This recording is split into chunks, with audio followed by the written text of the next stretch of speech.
আসসালামু আলাইকুম। এখন রাত বাজে প্রায় ১২টার কাছাকাছি। আমি এখন আছি শান্তিনগর মোড়, ঢাকা। কত দক্ষতার সাথে আমাদের জেনারেশনের আপনারা যাদেরকে জেন জেট নামে আখ্যায়িত করেছেন, কত সুন্দরভাবে তারা রাস্তার ট্রাফিকের দায়িত্ব পালন করে যাচ্ছে, একদম নিঃস্বার্থভাবে। এখানে আপনারা তাদেরকে দেখেছেন, তারা কোনো কিছুর বিনিময়ে না। তবে হ্যাঁ, তারা চায় আমাদের দেশটাকে ঢেলে সাজাতে। এই দেশটাকে যখন আমরা স্বৈরশাসকের হাত থেকে মুক্ত করতে পেরেছি ইনশাল্লাহ, আমরা তাদের চালু করা সিস্টেমেরও পরিবর্তন করব ইনশাল্লাহ। আপনারা যারা রাস্তায় গাড়ি বা বাইক নিয়ে নেমেছেন, তারা আসলে বলতে পারবে কী রকমের বাজেভাবে তাদেরকে হয়রানির শিকার হতে হয়েছে। আমি এই হয়রানির পুরোপুরি দোষ দিব এই সিস্টেমের পরিচালনাকারী স্বৈরশাসককে।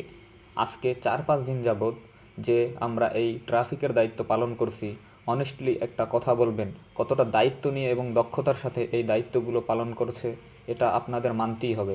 অথচ তাদের এই বিষয়ে কোনো ট্রেনিং বা কোনো রকমের শিক্ষা দেওয়া হয়নি।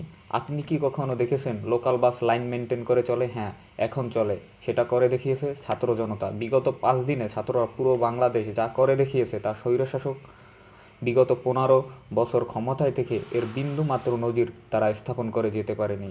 আসলে একটা কথা কি, ছাত্রদের হাতে থাকলে দেশ পথ হারাবে না বাংলাদেশ।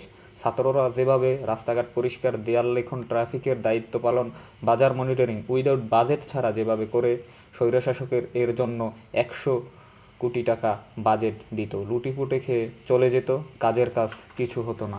তারা দায়িত্বে এত পরিমাণ বদ্ধপরিকর, সেটা আপনারা নিজ চোখে না দেখলে বিশ্বাস করতে পারবেন না। আমরা ভিডিওতে যে ভাইটিকে দেখছি, এখানে তার কোনো স্বার্থ নেই, তবে সে কতটা দায়িত্ব নিয়ে কাজটা করে যাচ্ছে আপনারা তা সামনাসামনি দেখতেই পাচ্ছেন। আমি যখন রাস্তায় দায়িত্ব পালন করছিলাম, তখন গাড়িতে করে এক আন্টি যাচ্ছিল। তখন আমাকে দেখে বলল যে আসলে আমরা এমন দেশটাকেই দেখতে চেয়েছি। এতদিন আমরা স্বৈরশাসকের অধীনে ছিলাম, আমাদের বাক স্বাধীনতা ছিল না, আমরা কিছু বলতে পারিনি। আজ তোমরা সেটা করে দেখিয়েছ, তোমাদের প্রতি আমাদের কৃতজ্ঞতা। আসলে আমি বলবো যে এই কৃতজ্ঞতা, এই ক্রেডিট আসলে সাধারণ জনতা, সাধারণ শিক্ষার্থী যারা আছেন তাদের। তবে আপনাদের কাছে একটাই অনুরোধ, আপনারা আমাদেরকে সাহায্য করুন আমাদের কাজের জন্য।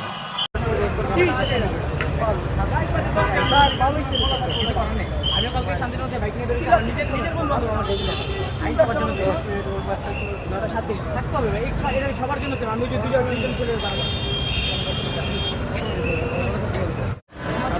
ভাই একটা চুরি হয়ে গেছে, রমনা পার্কে গেটের সামনে এটা কোনো কথা ভাই, একটা ভাই আছে তিনজন কেন এই যে মাত্র এলাম ভাই, তেল ভাই একটা উল্টা বন্ধ হয়ে গেছে, জায়গাটা উল্টা বন্ধ হয়ে গেছে, মাত্র তেলটা লয়ে এলাম।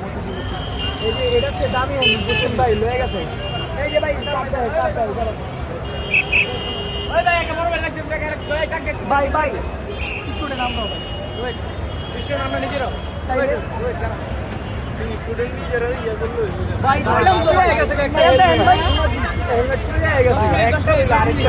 আরেকটাই চাই ট্রাফিকের কাজ করা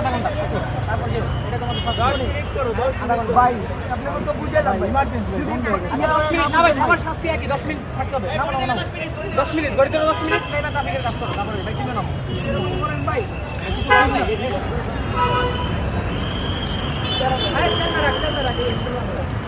সবার কাছে আইন আমি কাছে আমার হাঁটা